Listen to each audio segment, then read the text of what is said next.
Hello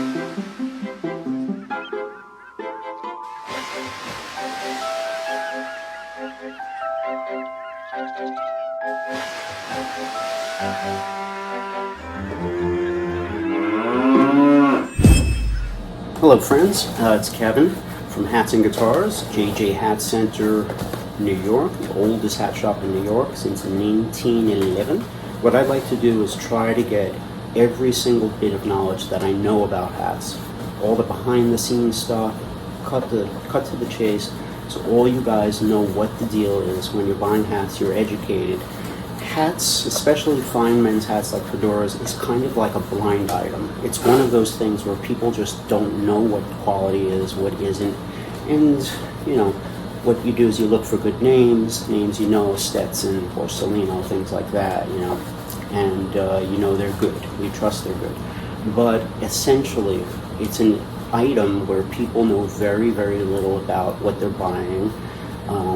They don't know exactly what the hat's made out of, you know it's fur felt, but you know, what is it, you know, exactly.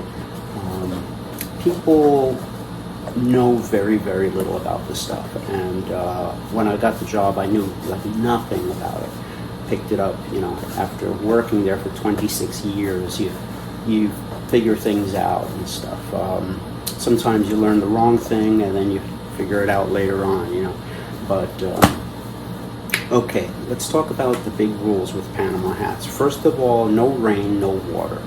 None of these straws like rain or water. That is the enemy of your hat. So if it does start to rain, it would be in your best interest to run across the street to the candy store, buy a bag of chips and get a plastic bag with it or something. Or just take one of those little plastic grocery bags, fold it out in half and half and half again until you got a little square this big, then fold that in half, and then put that in your wallet or put it in your jacket pocket, and just keep that bag. So in case you get a downpour, you know, you could just cover your hat, or you could just hold it in a bag, either one. They're not rain hats. Now, you can't waterproof these things. You can, but you don't want to. The idea is that you're buying this very porous kind of it's a natural, you know, natural fiber, kind of like buying cotton or something. It's a natural plant straw, and there are holes in it, you know, little sort of microscopic holes. It's hard to see unless you really have a light source or something, but you know, you can see it. See? There are lots and lots of holes there. There's one could almost argue there's just as much negative space as positive space, you know. But whatever it is, the ratio is it's close, you know. So these are meant to be porous and breathable, even more so than cotton or something like that. You know, if you had a cotton hat on, a cloth hat, it wouldn't breathe as much. It would probably be a little heavier and stuff.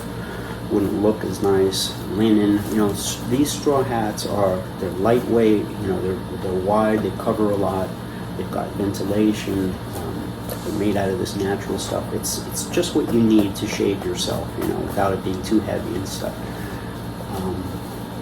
Now, waterproofing it would make that just not a sun hat anymore. It's not a Panama, and it's not really doing what it's supposed to do, breathe and be cool. There's a very light rainproofing on there, kind of like a light spray that just keeps these shapes from just opening up from the humidity and moisture. This hat gets too soft, and this, yeah, that spray, it's a little plastic crystal clear coating that they spray on it. That stiffener is what holds all these shapes together. Yes, they're blocked in, you know, with steam and, you know, blocks and pressure and stuff, but what's holding it up and stuff, you know, like holding the brim up, is the stiffener. Once that starts to fail and you start like squeezing it, making little cracks in that stiffener, it gets softer and it starts to flop and do what it wants to do. It gets lower and lower, less flange. So usually the first thing I do when I fix a hat is, yeah, we push this up, you know, we do it all around. Everything goes back up. And then once you have that curved quality, see how my hand is curved? It's like a hinge that allows it to snap up or down. But when the hat is flat like this, there is no up or down, or there's barely any. So you don't want it to be flat. One quick way to flatten out your hat is if it's a little bit of moist from the perspiration, from the humidity in the air. It just is. It gets like that. Your perspiration seeps into it. The hat can stay moist for a week before it dries completely.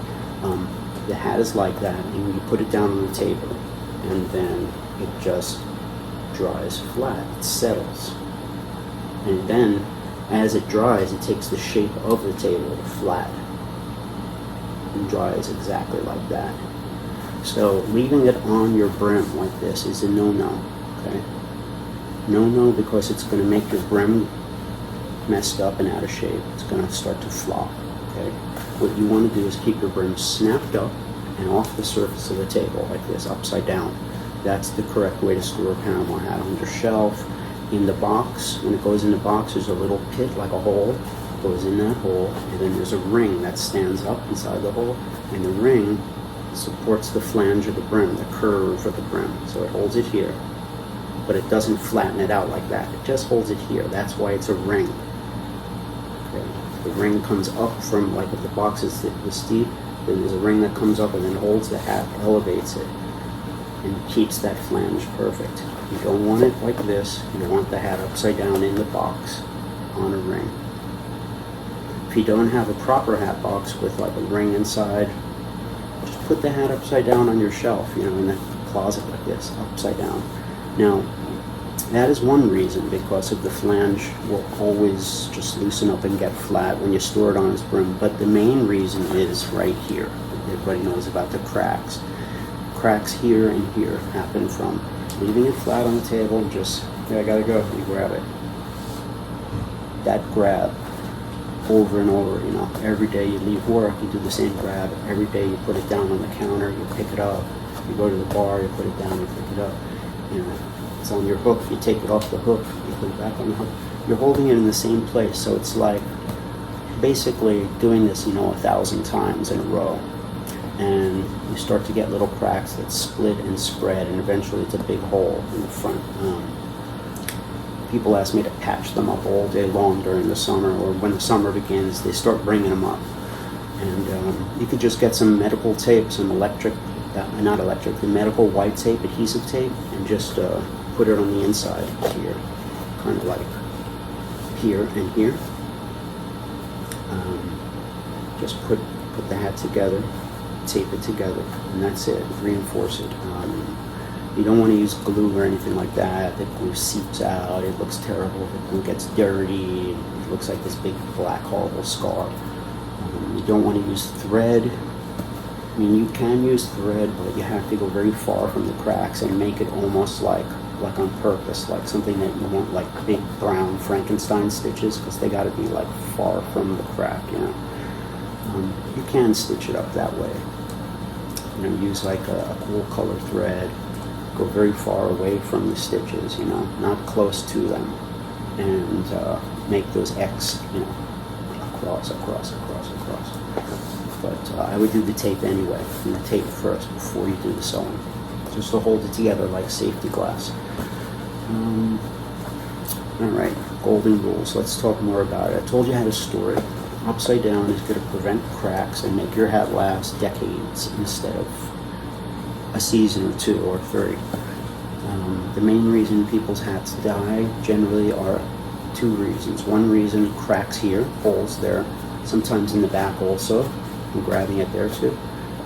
Cracks or sweat stains. Big sweat stain here, up here, like orangey, yellow, just disgusting stains, like a big ring. Those are the 2 things that just make your hat look so gross that you don't want to wear it, or your wife's telling you to get rid of it, don't try to patch this thing up with glue and make it look worse. Cracked is fine. I would leave the crack, or just tape it from the inside. B, sweat stains can be prevented. You can prevent them from happening, but you can't really clean them. So you got to make sure it never happens in the first place. You put the sweat wick in. It's something that we sell for $5, but it can save your hat and be worth, its weight in gold tenfold because your hat just doesn't die. It's on jjhatcenter.com. If you look at my videos, the top of every description has the website, and also at the beginning of the video where it says hats and guitars, it'll also say to order at jjhatcenter.com. So go there, then go to accessories, and then Sweatband, $5. You peel off the yellow backing, you put it right here against your forehead. Okay.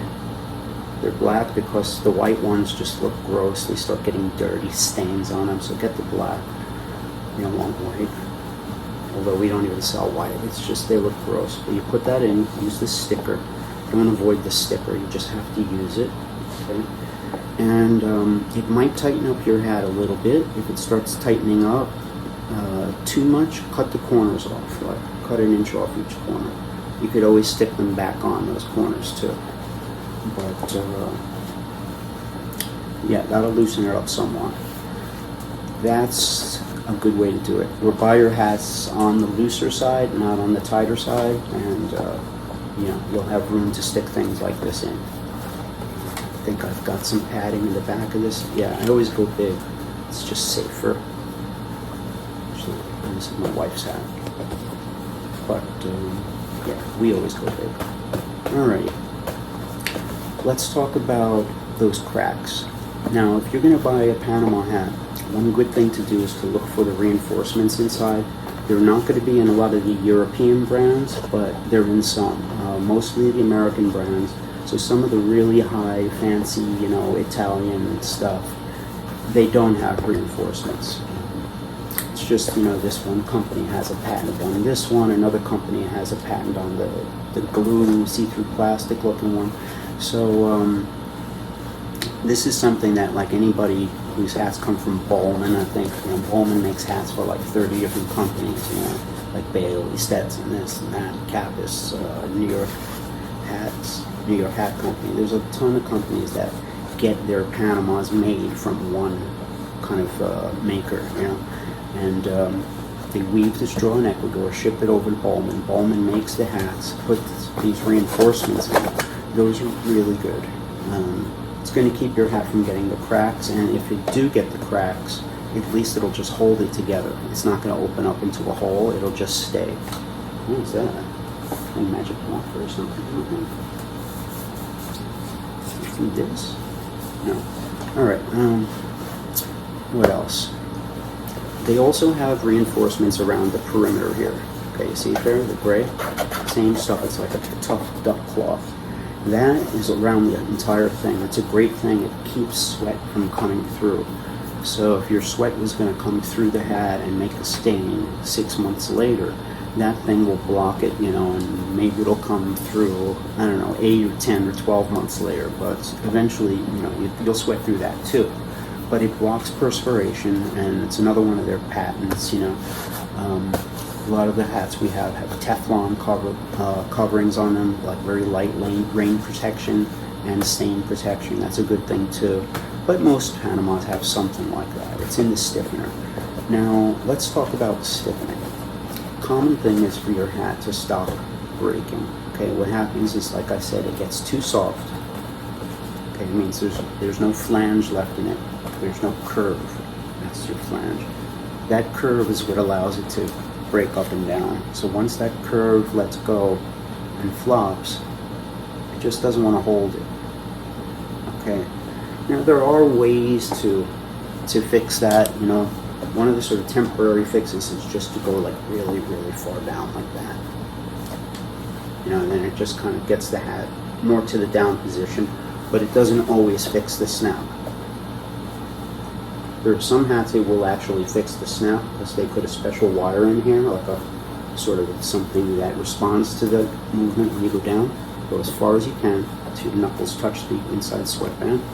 You let go, and then it snaps again. So that's one trick, but the permanent fix to this is to basically stiffen it. You get hairspray, the Ultra Super Hold type, Rave, Suave, Aquanet, doesn't matter, just strong blends that they make. And you want to cover the sweatband up, cover it with something, either a hat jack or a big ball of tissue you put inside, like a head size, anything that will cover this. You don't want to get spray on there. You spray it, thin coat, no drips, let it dry. You could put it in a fan or the air conditioner to make it dry a little quicker. Once it's really, really dry, then you could do something like this. You could steam it. You steam it right inside this area while you push from the back. Steam, steam, steam right in that crack. Okay? Stop steaming and then just hold it. See what I'm doing? My hand fanned out. So what I'm doing is I'm making the flange in the back. And it's fanned out. I'm letting it dry now after I steamed it. So now it's going to stay up in its highest position. You'll feel where it'll stop. It'll just kind of stop and start resisting it. That's where it wants to stop. Steam it in that middle area all the way around here. Let go. Hold it and hold it until it's like really cool, at least a minute. Okay? Then you could do the same thing from the front. Remember, if you want a hat to snap down good, it's got to go up good first. Okay? A good up curve means a good down curve. Okay? So people see me doing this like, I'm not one of those trendy guys that keeps the brim up, Well, that's how you fix it. You never fix a brim down like this. Okay? Fix it in the up position so you know where it is, so you know that it's healthy and it's in the right place, basically. That's its natural position. This is not its natural position. So, everything up and pushed up around the sides, everywhere. Not crazy pushed up to where the point where it starts resisting you. You can see it's just right. And that's it. You can fix your own brim and stuff on Panama. Stiffening it is the key. Once it stiffens, then you could start steaming. Go like this, steam it, and then the steam will lock that stiffener in a new shape and it will hold that up. Okay, then also let it dry upside down. Okay. Could do that. When it's drying, always upside down. Never like this. You want to try to get that flange more curvy, so gravity downward this way. This is bad for the hat. Alright? Always store it this way. We talked about that. Alright, let's talk about the sweatband now. Leather sweatband versus cloth sweatband. Some are going to have cloth, some are going to have ribbon, some are going to have this kind of weird ribbon stuff. Others are going to have a leather sweatband. Leather is going to block the most perspiration. It's going to make your hat last longest, but it's also very heavy. It adds a lot of weight. Most people don't put leather in because of that reason. It's like walking around on a super hot day where the sun is scorching down on you, where you just feel, you need water, you're so hot, It's like dangerously hot, right? Imagine that, but you've got a leather belt wrapped around your forehead. That's, you don't want that. So you want to be cool. You want to be wearing like jean shorts and like a tank top and flip-flops. You know what I'm saying? Okay, that's what these cloth sweatbands are. It's minimal, it's light. The leather sweatband doubles the weight of the hat or more or something. The whole weight is in that piece of leather. It's just so heavy. And the whole concept of that lightweight Panama thing is just... Stetson makes a lot of them, and it's a good thing for longevity, but it is very heavy, and it does add a lot of weight. But the leather sweatband will keep perspiration from coming through a lot longer, so your hat will just last. Most Panamas are not going to have that feature. I'm going to also say leather sweatbands tend to run tighter. Hats with leather sweats run tighter, first of all, because they don't flex easy. When a hat has no leather sweatband, no reed in it, well, they might have a reed, but no leather sweat. When they don't have that, even if the hat's tight, you don't know it, you don't feel it. It just sits differently. Instead of sitting like this, it sits like this. You don't know. You're just like, oh yeah, the brim's like that instead of like this. You don't know. But the hat's actually too tight. But you can't feel it. You're not feeling any pain. All you're feeling is it's snug, it's nice, but the hat itself moves and doesn't sit to the right place. It won't snap good, You want it to be in the right place, no tension like that. So, a leather sweatband, there's pros and cons, let's put it this way. It's definitely a good thing if you want your hat to last forever, but it's going to limit your choices, to like maybe 5 or 10% of the choices out there. Most of the stuff won't have it. And it's going to be like, the weight will just be like flop, like it's a different experience. I like a leather sweatband on stuff like a hemp hat. Hemp is different. It's just so strong anyway. It's colored, it's dark, it's really, really tough. This stuff is really just bulletproof. It's great. And you can keep reshaping it, reflanging it just as easily. That I like a leather sweatband. On a Panama, personally, I don't. I like to feel the lightness, and yeah, they're comfortable, And I always feel I could always use one of these for sweat. It's $5. And yes, you have to change them when they start getting funky, so, you're going to have to, buy 3 of them or something. That'll last you a good long time. But it's worth it. It's worth it not to have a leather sweatband anymore. So buy your hat, not on the small side, because you'll never get one of these in if your hat's on the tiny side. And you don't have to go a whole size up, but just wait till the hat's a little broken in, then put it in and cut off the sides if it's too tight for you. If it's just a little tight, let it break in. Give it a week to break in, and because this pad will mat down, it'll get like skinnier just from the pressure of the sweat, the heat and stuff. It'll mat down. So give it, before you start cutting the ends off. If it's really tight, you're like, oh wait, ow, all right, just cut like an inch off each side. It'll loosen up. You could make this thing shorter. It could be like that short, just the part that makes contact with the head here.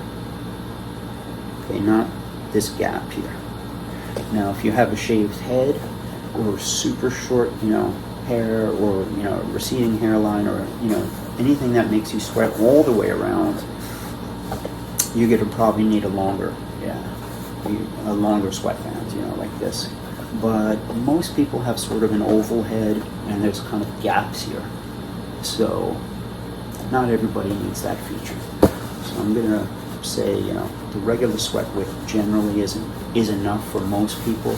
But yeah, some bigger guys who are bald can kind of just like push the whole hat open, and they'll need protection all the way around. But generally it's the front, because most of us have some hair around the back, But yeah, not everybody. All right, golden rules of Panama hats. When you get inside a restaurant, I'm going to say you're okay wearing it at the bar. Before you get seated, you're sitting at the bar, you're hanging out, waiting for your table. But when you get to the dining room, take it off. I think a lady gets a pass. A lady can wear it. Sometimes people have hair loss because of chemotherapy and stuff like that. Give the lady the benefit of the doubt. But a guy, if you're just wearing it to be cool, or to cover your baldness, or to whatever, and I would say when you get to the dining room, just take it off, unless you're talking about a super casual place. If it's a place like you're eating by the beach and everybody's wearing shorts and flip-flops and tank tops, then again you get a pass. I'm talking about a real restaurant. Any place that has that kind of thing. This is the Long Beach. Everybody goes to restaurants in shorts and flip-flops here. Okay, then you can wear a hat too. So yeah, it's a little loosey-goosey these days. And keep the hat with you. Don't give it to the hat check person, because they're going to screw it up. They don't have a place for it, and they get stolen all the time. People say, that's my hat, and they leave the dirty baseball cap for you. So yeah, forget the hat check, girl. Just take it with you. Get yourself a crushable hat, You roll it up and just put it in your jacket pocket.